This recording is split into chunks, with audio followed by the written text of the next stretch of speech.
Welcome to my YouTube channel. तो आज के इस पर्टिकुलर वीडियो में मैं आपके लिए लेके आई हूँ क्लास 11th की जो सोशलॉजी की बुक है, यानी कि समाज शास्त्र की बुक, हिंदी मीडियम वाले स्टूडेंट्स की, उसकी बुक फर्स्ट से चैप्टर नंबर 3, जिसका हमारा टाइटल है सामाजिक संस्थाओं को समझना। तो आज मैं उसी का पार्ट 3 लेके आई हूँ एंड पार्ट 3 में जो भी टॉपिक्स होंगे मैं उसको एक्सप्लेन करूँगी। एंड इससे पहले वाले जो चैप्टर नंबर 1, 2 है और इसके जो पार्ट 3 से पहले 2 पार्ट मैं अपलोड कर चुकी हूँ। अगर आपने पार्ट 1 और पार्ट 2 नहीं देखा तो आप पहले वो देख लीजिए, तो आपको पार्ट 3 जब आप बाद में देखेंगे तो आपका पूरा चैप्टर अच्छे से समझ आ जाएगा। तो चलिए स्टार्ट कर लेते हैं। एंड उन सब की लिंक आपको डिस्क्रिप्शन में एंड कमेंट में भी मिल जाएगी, आप जाके देख सकते हैं। तो पार्ट 3 जो है उसमें हमें सबसे पहले यही पढ़ना है कि औपचारिक सामाजिक संस्थाओं के बारे में। तो मैंने आपको क्या बताया था, मैंने आपको पार्ट 1 में और पार्ट 2 में यही बताया था कि जो हमारा चैप्टर का नाम ही यही है कि सामाजिक संस्था। तो हमें सोशल इंस्टीट्यूशंस के बारे में ही डिपेंड करता है पूरा चैप्टर हमारा, ये वाला 3rd चैप्टर। तो जो सोशल इंस्टीट्यूशंस यानी कि सामाजिक संस्थाएं वो 2 प्रकार की होती हैं, 2 टाइप्स की होती हैं। एक तो औपचारिक संस्था और एक अनौपचारिक संस्था।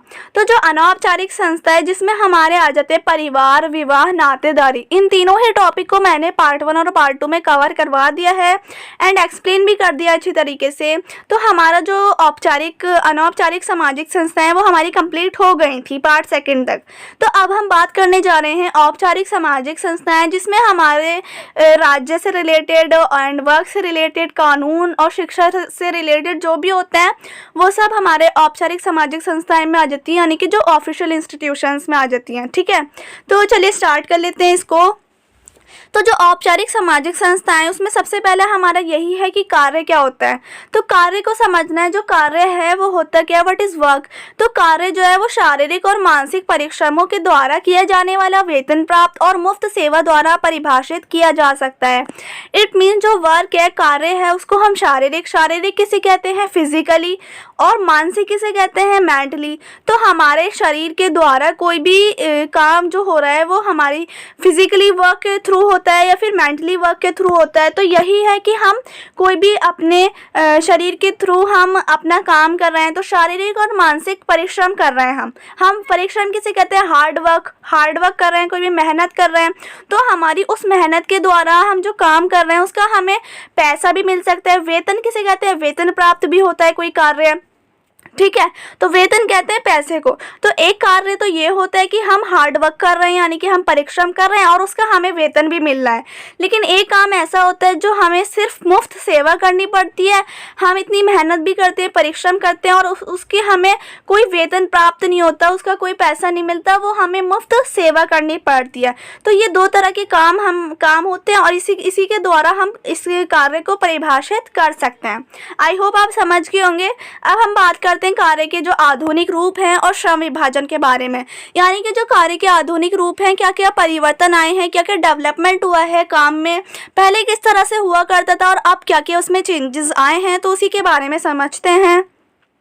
तो सबसे पहला जो पॉइंट है उसमें यही है कि अत्यधिक जटिल श्रम में विभाजन, यानी कि पहले क्या होता था, अब जटिल श्रम में विभाजन हो रहा है। पहले ये होता था, पहले जो लोग थे वो ग्रामीण इलाकों में रहते थे, गांव में रहते थे और वो कृषि से जो भी रिलेट करते थे काम, जैसे कि कृषि कर रहे हैं, खेती बाड़ी कर रहे हैं, ऐसे वाले काम करा करते थे। लेकिन अब क्या हुआ है, अब बहुत ज़्यादा उनको जो है इंसानों को मेहनत नहीं करनी पड़ती, क्योंकि अब औद्योगिकरण आ गया, इंडस्ट्रियलाइजेशन का बहुत ज़्यादा डेवलपमेंट हुआ है, बहुत ज़्यादा विकास हुआ है। जिससे क्या हुआ है, जिससे फैक्ट्रियाँ बहुत ज़्यादा आ गई हैं और फैक्ट्रियों से क्या होता है, फैक्ट्रियों के थ्रू सारा काम हो जाता है, मशीनें सारा काम कर देती हैं। 90% से प्लस जो काम होता है वो तो मशीनें ही कर देती हैं, लेकिन इंसानों को सिर्फ थोड़ा बचा कुचा काम ही करना पड़ता है। तो ये क्या हुआ, ये बहुत ज़्यादा परिवर्तन आया है, बहुत ज़्यादा चेंजेस हुआ है। और पहले इंसानों को ही सारा काम करना पड़ता था, जब मशीनें नहीं आई थी, उद्योग नहीं हुआ करते थे, फैक्ट्री नहीं हुआ करती थी, तो सारा 101% काम जो है वो इंसान ही करते थे। लेकिन अब जो है वो 5 से 6% जो कुछ बचा कुछ काम होता है वो इंसानों को करना पड़ता है और सारा काम जो है वो मशीनें अपने आप ही कर देती हैं। तो इसलिए क्या हुआ है, बहुत ज़्यादा विकास हुआ है और इसलिए जटिल श्रम में विभाजन भी हुआ है। अब सेकंड पॉइंट है कार्य के स्थान में परिवर्तन। तो अभी मैंने आपको यही बताया कि कार्य के स्थान में भी परिवर्तन हुआ है। जैसे कि पहले क्या होते थे, पहले लोग ग्रामीण इलाकों में ज़्यादा रहा करते थे और वहाँ पर कृषि के जो आधारित चीज़ें होती थी, यानी कि कृषि से जो भी रिलेटेड काम होते थे वो सब करते थे। जैसे कि वो कर रहे हैं, कृषि कर रहे हैं, खेती बाड़ी कर रहे हैं, ऐसे वाले काम ज़्यादा करते थे, ठीक है, खेतों में अपने। लेकिन अब क्या है, अब बहुत ज़्यादा स्थान में परिवर्तन आया। लोग जो है नगर की तरफ, यानी कि नगर किसे कहते हैं, शहरों की तरफ बहुत ज़्यादा आकर्षित हो रहे हैं, बहुत ज़्यादा बढ़ रहे हैं। अब वो शहरों में क्यों आ रहे हैं? क्योंकि शहरों में उनको बहुत ज़्यादा फैसिलिटीज़ प्रोवाइड हो रही हैं, उनको शहरों में आके बहुत ज़्यादा फ़ायदा हो रहा है। अब उनको शहरों में आके फ़ायदा इसलिए हो रहा है क्योंकि शहरों में उद्योग हैं, फैक्ट्रियाँ हैं और उनको कोई मेहनत नहीं करनी पड़ रही। क्योंकि गाँव में रहेंगे तो उनको ज़्यादातर खुद ही काम करना पड़ेगा, लेकिन अगर वो नगर की तरफ बढ़ रहे हैं तो वो इसलिए बढ़ रहे हैं क्योंकि उनको बहुत ज़्यादा बेनिफिट हो रहा है, उनको कोई काम नहीं करना पड़ रहा, सारा काम जो है मशीनें ही कर रही हैं, मशीनें के थ्रू ज़्यादातर काम होता है। इसलिए जो स्थान में भी, कार्य के स्थान में परिवर्तन भी आए हैं, ठीक है। अब थर्ड है औद्योगिक प्रौद्योगिकी में विकास, यानी कि प्रौद्योगिकी किसे कहते हैं, टेक्नोलॉजी को। तो क्या हुआ है, टेक्नोलॉजी में भी बहुत ज़्यादा विकास हुआ है, डेवलपमेंट हुआ है। अब आप स्टडी कर रहे हैं तो आप मोबाइल के थ्रू या अपने पीसी के थ्रू स्टडी कर रहे हैं, लेकिन पहले क्या होता था, पहले ऐसा कुछ नहीं था, पहले इंटरनेट नहीं था, तो क्या होता था, खुद ही ऐसी पढ़ाई करनी पड़ती थी। बट अब क्या हुआ है, आप स्टडी भी या फिर आप कोई जॉब भी ऑनलाइन हर काम ऑनलाइन हो रहा है। तो यही हुआ है कि टेक्नोलॉजी में बहुत ज़्यादा, प्रौद्योगिकी में विकास हुआ है, जिससे बहुत ज़्यादा बेनिफिट हो गया है, लोगों को बहुत ज़्यादा फ़ायदा हो गया है, ठीक है। तो यही है कि टेक्नोलॉजी में, प्रौद्योगिकी में विकास हुआ है। अब फोर्थ पॉइंट में आ जाता है पूंजीपतियों के कारखाने। तो पूंजीपतियों यानी कि जैसे पूंजीपति होते हैं जो पैसे वाले आदमी होते हैं, जैसे कि हम कह सकते हैं टाटा, बिरला, अंबानी हैं, तो इनके जो कारखाने, उसके बारे में वहाँ पर बहुत ज़्यादा इन चीज़ों की वजह से बहुत ज़्यादा परिवर्तन आया है, ठीक है, आधुनिक रूप में। अब नेक्स्ट पॉइंट है हमारा विशिष्ट कार्य के अनुसार वेतन। अब बिल्कुल सही बात है, देखो आप जो काम करोगे विशिष्ट कार्य, यानी कि जो आप काम करोगे उसी के अनुसार आपको वेतन मिलेगा। आप छोटा काम करोगे तो आपकी मेहनत भी कम लगेगी, आपका जो परिश्रम होगा वो कम लगेगा, तो आपको वेतन भी कम ही मिलेगा। आप ऊंचे से बड़ा काम करोगे, आपकी मेहनत भी ज़्यादा लगेगी, तो आपको उसी के अनुसार वेतन भी मिलेगा। तो हर काम के अनुसार अपना अपना वेतन मिलता है, यानी कि पैसा मिलता है, ठीक है। अब लास्ट पॉइंट है प्रबंधकों द्वारा कार्यों का निरीक्षण। तो बिल्कुल देखो इसमें क्या है, प्रबंधक किसे कहते हैं, मैनेजर को। तो मैनेजर क्या करते हैं, मैनेजर का काम ही यही होता है कि वो काम को मैनेज करते हैं, ठीक है। तो उनके द्वारा काम क्या होता है, काम मैनेज होता है और वो काम को मैनेज करते हैं। तो इसलिए ये कहा गया कि प्रबंधक द्वारा काम का जो है निरीक्षण हो रहा है, वो बार बार चेक करते रहते हैं कंपनी में आके और सिस्टमेटिक तरीके से काम को सीरियल वाइज तय करते हैं, क्या करना होता है, सारी जिम्मेदारी उनकी होती है। तो इस चीज़ में भी बहुत ज़्यादा डेवलपमेंट हुआ है, विकास हुआ है, ठीक है। अब हम आते हैं अपना नेक्स्ट टॉपिक, जो कि हमारे अब कुछ छोटे छोटे टॉपिक्स हैं, उसको समझ लेते हैं। वो है क्या, तो सबसे पहला जो टॉपिक है हमारा वो तो यही है कि राजनीतिक संस्था यानी कि पॉलिटिकल इंस्टीट्यूशंस के बारे में। तो ये राजनीतिक संस्था जो है वो होती क्या है, तो राजनीतिक संस्था जो है उनको समाज में यानी कि सोसाइटी में बहुत ज़्यादा महत्वपूर्ण स्थान प्राप्त है। यानी कि ये जो राजनीतिक संस्था होती हैं, इन संस्थाओं को समाज में महत्वपूर्ण स्थान है, इनका बहुत ज़्यादा इंपॉर्टेंट रोल है हमारी सोसाइटी में। जैसे कि इसमें इसके एग्जाम्पल्स में आ गए शक्ति, सत्ता, इन दोनों का मतलब भी एक होता है, जैसे कि पावर, ठीक है। तो इन दोनों का मतलब भी पावर है। तो ये जो राजनीतिक संस्था है इसको समाज में बहुत ज़्यादा इंपॉर्टेंट रोल है, क्योंकि हर कोई चाहता है कि उनके पास सत्ता, उनके पास पावर हो। हर कोई जो भी इलेक्शन लड़ता है, जो भी खड़ा होता है वोट के लिए, तो वो हर कोई यही सोचते हैं कि उनके पास पावर आ जाए, उनके पास सत्ता आ जाए। क्योंकि अगर उनके पास पावर आ गई तो उनकी मुट्ठी में हर चीज़ है, वो कुछ भी कर सकते हैं। तो इसलिए इसकी जो है बहुत ज़्यादा इम्पॉर्टेंट रोल है और इसकी बहुत ज़्यादा मांग भी है हमारे समाज में, ठीक है। तो अब हमारा नेक्स्ट टॉपिक आता है वो है राज्य विहीन समाज। तो मैंने आपको अभी बताया था कि हमारे 2-3 टॉपिक ही ऐसे हैं कि इम्पॉर्टेंट भी हैं लेकिन शॉर्ट भी हैं, ठीक है। तो इसको समझते हैं। तो नेक्स्ट हमारा यही है कि राज्य विहीन समाज। तो ये कौन सी सोसाइटी होती है राज्य विहीन, तो वो ये जो सोसाइटी होती है यानी कि वो समाज होता है जिसमें सरकार की औपचारिक संस्थाओं की अभाव होता है, औपचारिक संस्थाओं की कमी होती है। यानी कि बेसिकली हम राज्य विहीन समाज उस समाज को कहते हैं जिस समाज में सरकार की औपचारिक संस्थाओं की बहुत कमी कमी हो, उसमें मतलब सरकार है ही नहीं। बेसिकली ये कह सकते हैं कि उस राज्य में सरकार है ही नहीं, उसे हम राज्य विहीन समाज कह सकते हैं। औपचारिक संस्थाओं की कमी, जैसे कि काम की औपचारिक संस्था में हमारे कौन कौन से आ गए, काम, शिक्षा और राज्य से जो भी रिलेटेड करते हैं, ठीक है। तो ये सब जो है औपचारिक संस्था आ गई, तो इन सब चीज़ों की कमी हो, वहाँ पर सरकार है ही नहीं, ये कह सकते हैं। तो उसी को हम राज्य विहीन समाज कहते हैं, जिसमें औपचारिक संस्थाओं की कमी हो, ठीक है। तो आप समझ गए होंगे, आई होप। अब नेक्स्ट जो है हमारा वो है राज्य की संकल्पना। तो ये क्या है, तो राज्य जो है वो वहाँ विद्यमान होता है, यानी कि विद्यमान यानी कि कहते हैं हम एग्जिस्ट। राज्य वहाँ एग्जिस्ट करता है, वहाँ मौजूद होता है जहाँ सरकार का एक राजनीतिक तंत्र हो, और वो राजनीतिक जो तंत्र है सरकार का, वो एक निश्चित क्षेत्र पर शासन करता हो, यानी कि एक पर्टिकुलर वो एरिया पर अपना शासन करता हो। तो उसी को हम कह सकते हैं कि राज्य वहाँ एग्जिस्ट करता है। तो इसमें यही है कि राज्य वहीं एग्जिस्ट करता है जहाँ सरकार का एक राजनीतिक तंत्र भी होना चाहिए और वो एक पर्टिकुलर एरिया पर शासन भी करे। तो उसी को हम कह सकते हैं राज्य की संकल्पना, ठीक है। अब जो नेक्स्ट है हमारा वो है नागरिकता के अधिकार। तो नागरिकता के अधिकार यानी कि सिविल राइट्स, उसमें हमारे आ गए नागरिक अधिकार। तो नागरिक अधिकार में कौन से आते हैं, जैसे कि भाषण और धर्म की स्वतंत्रता। तो हर किसी को अपना राइट है कि वो कोई भी धर्म फॉलो करे, और वो भाषण भी दे सकते हैं, और अपना कोई भी धर्म तो मेन ही है कि आप अपना कोई भी धर्म को फॉलो कर सकते हैं, आप अपना कोई भी धर्म माने, हर किसी को ये स्वतंत्रता होती है। तो इसमें नागरिक के अधिकार में तो यही आ जाता है। अब जो राजनीतिक अधिकार है उसमें आ जाता है चुनाव लड़ने का अधिकार। तो चुनाव लड़ने की जो स्वतंत्रता है वो भी सबको, ये हर कोई चुनाव में खड़ा हो सकता है, हर कोई वोट में खड़ा हो सकता है, लेकिन खड़ा कौन होगा, अब ये बात आती है। खड़ा ऐसे कोई भी बंदा तो खड़ा नहीं हो सकता चुनाव लड़ने के लिए। जिसके पास सत्ता होगी, जिसके पास पावर होगी, जिसके पास काफ़ी वो अमीर कह सकते हैं हम, उसके पास पैसा होगा, ठीक है, उसके पास पैसा होना ज़रूरी है खड़े होने से पहले, उसके पास सत्ता पावर होना ज़रूरी है। तो उसके पास अगर ये सब चीज़ें हैं जभी तो वो चुनाव लड़ने के लिए खड़ा हो सकता है। वैसे तो हर किसी को स्वतंत्रता है, लेकिन हर कोई खड़ा तो नहीं होता, क्योंकि हर किसी के पास ये सब चीज़ें नहीं मिलती। इसलिए जिसके पास होती हैं ये सब चीज़ें वो खड़े होते हैं। अब नेक्स्ट है हमारा वो है सामाजिक अधिकार। तो सामाजिक अधिकार में हमारे आ जाते हैं जैसे कि स्वास्थ्य लाभ। स्वास्थ्य लाभ में जैसे हॉस्पिटल आ गए। हॉस्पिटल का क्या वो होता है रोल, के हॉस्पिटल जो है हमें हेल्थी रखने में बहुत ज़्यादा अपनी मदद करते हैं, अपनी हेल्प देते हैं इंसानों को, किसी भी पर्सन को फिट रखने में उनकी बहुत ज़्यादा भूमिका होती है।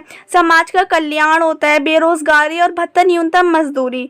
मतलब सामाजिक अधिकार में एक तो हॉस्पिटल आ गए, एक समाज का कल्याण हो गया, और उसमें बेरोजगारी से दूर करें लोगों को, ये हो गया सामाजिक अधिकार में। और न्यूनतम मजदूरी यानी कि हर किसी को अपनी मजदूरी का वेतन भी मिलना चाहिए, चाहे वो कम से कम, चाहे वो छोटी से छोटी जॉब करे, लेकिन उसको अपनी मजदूरी का जो भी वो कार्य कर रहा है उसको अपना वेतन भी प्राप्त होना चाहिए। तो इसमें ये आ जाते हैं। अब हमारा जो नेक्स्ट टॉपिक है वो है धर्म, यानी कि रिलीजन से रिलेटेड।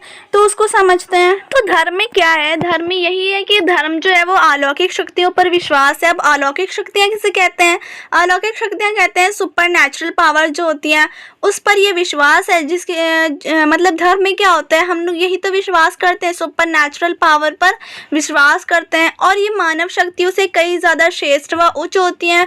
ये बहुत ज़्यादा हम कह सकते हैं अधिक होती हैं, मानव शक्तियाँ इसके आगे बहुत ज़्यादा कम है, और ये मानव शक्ति से काफ़ी ज़्यादा उच्च होती है, काफ़ी ज़्यादा श्रेष्ठ होती है। धर्म के प्रति श्रद्धा भक्ति इत्यादि भी उसका एक अंग होता है। धर्म का क्या एक अंग है, एक अंग ये भी है कि धर्म के प्रति हम श्रद्धा का भावना रखें, एक भक्ति की भावना रखते हैं, और भी ये सब चीज़ें जो हैं श्रद्धा की भावना, भक्ति की भावना, धर्म को मानना, ये सब इसका एक अंग है। ठीक है, तो आई होप आप समझ गए होंगे कि सुपर नेचुरल पावर यानी कि अलौकिक शक्तियों पर विश्वास करना ही धर्म कहलाता है।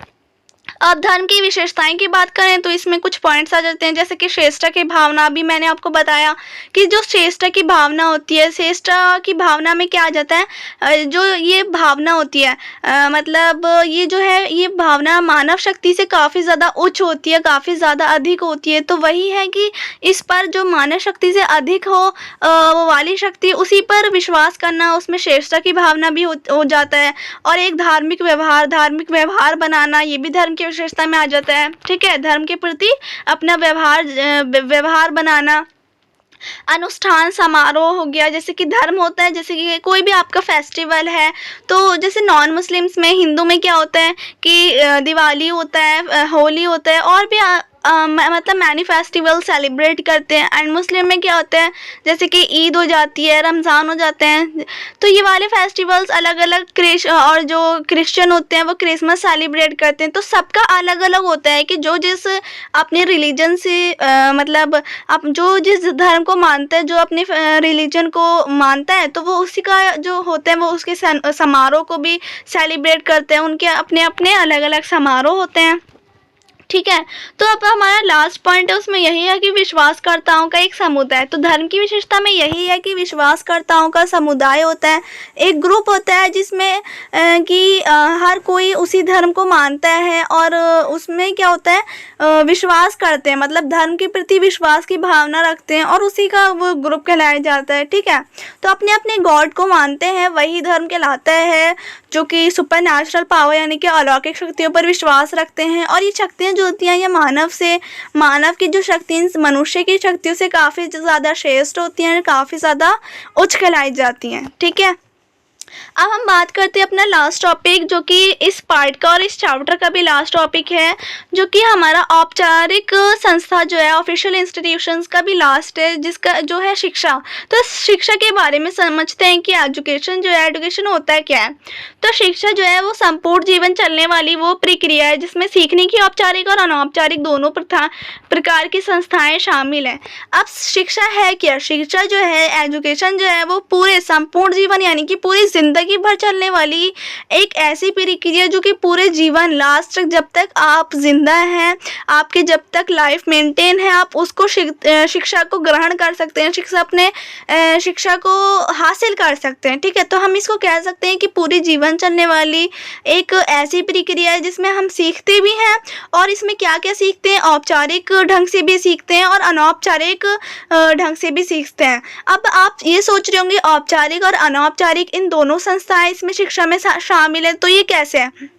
तो ये देखिए, जो औपचारिक संस्था है उसमें ऑफिशियल आ गया, यानी कि औपचारिक संस्था में हम विद्यालय के थ्रू सीखते हैं। शिक्षा कहाँ से ग्रहण करते हैं? औपचारिक में विद्यालय से, अपने स्कूल से, और अनौपचारिक में आ गए अपने परिवार से भी तो शिक्षा लेते हैं। अपने परिवार से संस्कृति को और जो परंपरा चल रही है, अच्छी अच्छी संस्कृति को, उन सब चीज़ों को अपने परिवार से ग्रहण करते हैं। अपने मम्मी पापा से हम शिक्षा लेते हैं कि मम्मी पापा हमें अच्छी अच्छी बातें बताते हैं जो हमारी यूज़फुल होती हैं ज़िंदगी को जीने में, लाइफ को आगे बढ़ाने में, लाइफ को सही से मेंटेन रखने में, जो कि बहुत ज़्यादा अच्छी होती हैं वो बातें। तो वही है कि हम दोनों प्रकार से, औपचारिक और अनौपचारिक प्रकार से शिक्षा को ग्रहण कर सकते हैं, एक अपने विद्यालय के थ्रू और एक अपने घर के परिवार के थ्रू, ठीक है। तो अब हमारा जो नेक्स्ट टॉपिक आता है वो यही है कि शिक्षा के प्रकार, जैसे कि मैंने अभी आपको बताया, अनौपचारिक संस्था होती है और एक औपचारिक संस्था होती है जिससे हम शिक्षा को ग्रहण करते हैं। तो इसमें क्या डिफरेंस होता है इसके बारे में समझते हैं कि औपचारिक शिक्षा और एक अनौपचारिक शिक्षा। तो औपचारिक शिक्षा में आ गया जैसे कि स्कूल, कॉलेज, विश्वविद्यालय, इन सब से जो भी हमें शिक्षा मिलती है वो औपचारिक शिक्षा में आ जाती है। और इसमें क्या होता है, स्कूलों में पाठ्यक्रम का निश्चित होना, यानी कि पाठ्यक्रम किसे कहते हैं, सिलेबस को। तो सिलेबस एक निश्चित होता है कि हमें इतना ही सिलेबस पढ़ना है, और हर साल का अपना सिलेबस बना हुआ होता है कि इस साल जो है हमें सिर्फ इतनी ही चीज़ें पढ़नी है, इसके अलावा हमें कुछ एक्स्ट्रा चीज़ें नहीं पढ़नी, और एग्ज़ाम में भी सिर्फ इतना ही आएगा। तो एक तय हुआ होता है पहले से कि निश्चित होता है सिलेबस, ठीक है। तो यही है कि स्कूलों में, औपचारिक शिक्षा में यही होता है कि पाठ्यक्रम जो है, सिलेबस जो है वो निश्चित होता है, तय हुआ होता है पहले से, और पाठ्यक्रम के अनुसार ही हम शिक्षा को ग्रहण करते हैं औपचारिक शिक्षा में। लेकिन अनौपचारिक शिक्षा में क्या होता है, जैसे कि रोज़मर्रा के अनुभव, हमारे जो डेली लाइफ के हम कह सकते हैं डेली लाइफ के जो हमारे अनुभव होते हैं, डेली लाइफ की हमारी जो थिंकिंग होती है, उसी के थ्रू हम शिक्षा को ग्रहण करते हैं अनौपचारिक शिक्षा में। जैसे कि जो भी हमारे रोज़मर्रा के अनुभव हो गए उससे, और व्यक्तियों के विचारों से, और परिवार के थ्रू, पड़ोसियों के थ्रू, मित्र से भी हम जो मित्र हमारा कुछ बता रहा है, ठीक है, कोई काम की बात है, अच्छी बात है, परिवार वाले बता रहे हैं और पड़ोसी बता रहे हैं, तो वो सब चीज़ें अनौपचारिक शिक्षा में आ जाती हैं और इसमें निरंतरता शिक्षा चलती रहती है।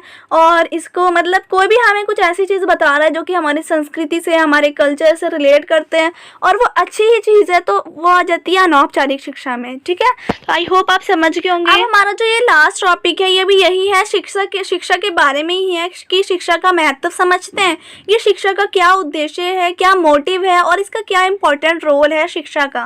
तो इसी के बारे में कुछ पॉइंट्स उसको पढ़ लेते हैं। तो सामाजिक नियंत्रण का ज्ञान, शिक्षा से क्या होता है, सामाजिक नियंत्रण का ज्ञान होता है। अब आप सोच रहे होंगे सामाजिक नियंत्रण किसे कहते हैं, तो सामाजिक नियंत्रण हम बेसिकली उसको कहते हैं कि जो हमारे समाज में नियंत्रण लगाया जाता है, मतलब कि जो हमारे सोसाइटी में रूल एंड रेगुलेशंस लगाई जाती हैं। क्यों लगाई जाती हैं रूल्स एंड रेगुलेशन, ताकि जो नकारात्मक प्रवृत्तियां वाले लोग हैं, जो नेगेटिव थिंकिंग वाले जो लोग हैं, जो कि हमारे सोसाइटी में रहते हैं, कुछ लोग ऐसे भी होते हैं जो लड़ाई झगड़े करते हैं, जो अच्छी बातें नहीं करते, जो समाज को नुकसान पहुंचाते हैं और वो चोरी वोरी करते हैं, लड़ाई झगड़े करते हैं समाज में रह के। तो ऐसे जो लोग होते हैं नकारात्मक प्रवृत्तियां वाले लोग, इनसे बचाने के लिए समाज को, ताकि ये लोग समाज को कोई नुकसान ना पहुँचा पाएँ। ठीक है, तो इनसे समाज को सुरक्षित रखने के लिए, समाज हमारा सेफ रहे बिल्कुल, तो इनसे ही समाज को बचाने के लिए ऐसे लोगों से सामाजिक नियंत्रण लगाया जाता है, यानी कि समाज में रूल्स एंड रेगुलेशंस लगाई जाती हैं। तो यही है कि अगर शिक्षा का जो महत्व है यही है कि हमें सामाजिक नियंत्रण का ज्ञान आ जाता है, मतलब हमें पता लग जाता है कि क्या क्या हमारी सोसाइटी में जो चीज़ है हमें करनी चाहिए और क्या नहीं करनी चाहिए, क्या हमारी सोसाइटी के लिए खतरा है, कौन सी चीज़ ऐसी है जो हमें नहीं करनी चाहिए जिससे हमारी सोसाइटी को नुकसान होगा, तो इसके बारे में हमें पता लग जाता है। सेकंड आ जाता है व्यक्तियों का बौद्धिक विकास, यानी कि हम अगर शिक्षा का महत्व यही है कि हर इंसान का शिक्षा ग्रहण करने से उसका मेंटली बहुत ज़्यादा डेवलपमेंट होता है, उसका ब्रेन डेवलपमेंट होता है, उसका बौद्धिक विकास बढ़ जाता है, उसकी सोचने समझने की शक्ति बढ़ जाती है, उसमें क्या क्या हो जाता है, अगर हम शिक्षा को ग्रहण करते हैं तो उसके माइंड में काफ़ी ज़्यादा चीज़ें आ जाती हैं, जो भी वो सीखता है उसके माइंड में वो मेंटेन होता रहता है और उसके क्या होता है, उसको वो सारी चीज़ें समझ में आ जाती हैं और वो उसको फॉलो भी करता है। ठीक है, अब थर्ड है नैतिक गुणों का विकास। तो नैतिक गुणों का विकास भी होता है इसमें। शिक्षा से तो अनेक ही फायदे हैं, हर चीज़ का विकास ही होता है, कोई नुकसान नहीं है शिक्षा का। समाजीकरण में सहायक, समाजीकरण मतलब कि समाजीकरण बेसिकली हम उसको कहते हैं कि सीखने की एक प्रक्रिया होती है समाजीकरण, जिसमें बच्चा क्या होता है, जिसमें बच्चा समाज में रहने के तौर तरीके, व्यवहारों को, गुणों को, समाज में किस तरह से रहा जाता है वो सीखता है बच्चा। ठीक है, तो समाजीकरण सीखने की प्रक्रिया जिसमें बच्चे को सिखाते हैं। तो समाजीकरण में सहायक होती है शिक्षा। शिक्षा से क्या होता है, शिक्षा के थ्रू, शिक्षा के ज़रिए बच्चे को बहुत ज़्यादा हेल्प मिलती है समाजीकरण में और वो अच्छी अच्छी चीज़ें सीख पाता है समाज में रहने के लिए। वो ऐसा हो जाता है कि हम उसको शिक्षा के ज़रिए अच्छी अच्छी बातें बता सकते हैं जो कि समाज के लिए फ़ायदे ही हों और उसके लिए भी बेनिफिट ही रहता है। ठीक है, तो इसलिए हम कह सकते हैं कि समाजीकरण में बहुत ज़्यादा सहायक होती है शिक्षा। अब हमारा जो ये नेक्स्ट टॉपिक है वो बिल्कुल लास्ट है और इसमें ये भी शिक्षा से रिलेटेड ही है, जो कि ये है कि भारत में शिक्षा प्रणाली की क्या क्या खामियां हैं, क्या क्या कमियां हैं। खामियां किसे कहते हैं, कमियां को। तो शिक्षा का उद्देश्य ना होना, बच्चों का क्या होता है, शिक्षा का उद्देश्य नहीं होता, एम नहीं होता कुछ, वो बस पढ़ रहे हैं, पढ़ते जा रहे हैं, उनका कोई मोटिव नहीं है, उनका कोई एम नहीं है, तो इसमें बहुत ज़्यादा प्रॉब्लम आ जाती है। इसलिए कहते हैं कि उनको 12th से पहले अपना एक एम बना लेना चाहिए कि उनको क्या बनना है आगे चल के। ठीक है, तो आप भी मुझे कमेंट करके बताइएगा आपने क्या एम बनाया, आपको आगे चल के क्या करना है। तो ये होता है कि बच्चों के उद्देश्य नहीं होते तो इसलिए प्रॉब्लम आ जाती है। और भारत में तो ये है ही कि बच्चे एम नहीं बनाते तो उनके इसलिए फ्यूचर में प्रॉब्लम आती है। तो इसलिए क्या होना चाहिए कि पहले से अपनी जो आगे की लाइफ है उसके लिए एक उद्देश्य बनाना चाहिए, उसके लिए एक प्लानिंग करनी चाहिए। ठीक है, तो एक ये वही हो जाता है। शिक्षा पर कम खर्च करते हैं भारत सरकार, हम कह सकते हैं, तो इसलिए हो जाता है। फिजूल खर्ची भी आ जाती है, यानी कि ज़्यादा एक्स्ट्रा खर्च कर देते हैं तो उसके लिए भी प्रॉब्लम हो जाती है। लेकिन ये एक्सेप्शन है, अब तो ऐसा कुछ होता नहीं है। मतलब ये पॉइंट जो है इस साल से तो मतलब हम इसको कह नहीं सकते, क्योंकि भारत सरकार इसे बहुत ज़्यादा ध्यान भी दे रही है और इतनी फिजूल खर्ची नहीं होती है जिससे जो बहुत ज़्यादा एक्स्ट्रा खर्च हो, पेरेंट्स को प्रॉब्लम हो। मतलब होता है ना कि हर अलग अलग चीज़ों की फ़ीस, तो इसलिए जो है ये तो एक्सेप्शन में आ गया, अब तो ऐसा नहीं होता। लेकिन ये है कि महंगी शिक्षा इतनी होती है कि प्राइवेट स्कूल में तो कोई पढ़ ही नहीं सकता, कोई प्राइवेट कॉलेज में नहीं जा सकता। इतनी ज़्यादा कोई गरीब ही है, कोई निचली जाति का है जिसके पास इतना एफर्ट नहीं है कि वो इतना एफर्ट लगा के कर सके, उसके पास इतना पैसा नहीं है कि वो जा सके, अपनी शिक्षा को कंटिन्यू रख सके, तो उसको क्या करना पड़ता है, उसको बंद करनी पड़ती है अपनी शिक्षा। तो यही है कि वो बहुत ज़्यादा इसमें महंगी शिक्षा भी हो जाती है, जिसमें बहुत ज़्यादा प्रॉब्लम क्रिएट हो जाती है। कोई गरीब बंदा जाए वो पढ़ ही नहीं सकता। अब लास्ट है वो है गलत पाठ्यक्रम। ये भी एक्सेप्शन है जो कि अब से बंद हो गया है। कि गलत पाठ्यक्रम मतलब कि पाठ्यक्रम किसे कहते हैं, जो सिलेबस होता है वो गलत तरीके से तय करा हुआ होता है, जिससे जो है बच्चों का सही से पढ़ाई नहीं हो पाती, गलत तरीके से मैनेज हुआ होता है सिलेबस। लेकिन अब क्या हुआ है, अब ये एक्सेप्शन में आ गया। अब इस साल से तो न्यू एजुकेशन पॉलिसी आ गई है, जिससे कि ये पाठ्यक्रम जो है वो बिल्कुल तय हुआ होता है और बिल्कुल सिस्टमैटिक तरीके से पाठ्यक्रम को सिलेबस को कंटिन्यू रखा गया है। तो यही कुछ पॉइंट्स थे इसके भारत में जो भी खामियां हैं, जो भी कमियां हैं शिक्षा प्रणाली की, तो यही पॉइंट थे। इसमें से अब बहुत ज़्यादा क्या हुआ है, अब एक्सेप्शन में आ गई हैं, यानी कि जो बंद हो गए हैं, क्योंकि न्यू एजुकेशन पॉलिसी आई है, उसकी वजह से काफ़ी ज़्यादा चेंजेस भी आया है एजुकेशन पे। तो इसलिए हम कह सकते हैं कि अब बहुत ज़्यादा परिवर्तन हुआ है, डेवलपमेंट भी हुआ है एजुकेशन में। तो यही था हमारा चैप्टर नंबर 3 का पार्ट 3 भी, जो कि हमारा चैप्टर कंप्लीट हो गया है। एंड आई होप आपको अच्छे से समझ आया हो जो भी मैंने आपको बताया। एंड अगर आपको कोई भी डाउट है तो आप मुझे कमेंट सेक्शन में आकर अपना डाउट क्लियर कर सकते हैं। एंड अगर आपको वीडियो से थोड़ा सा ही बेनिफिट मिला तो प्लीज़ लाइक कर दीजिए, शेयर कर दीजिए अपने फ्रेंड्स तक, ताकि वो भी पढ़ सके, उनको भी अच्छे से समझ आ सके। So if you like the video then please share it and don't forget to subscribe my channel. Thanks for watching.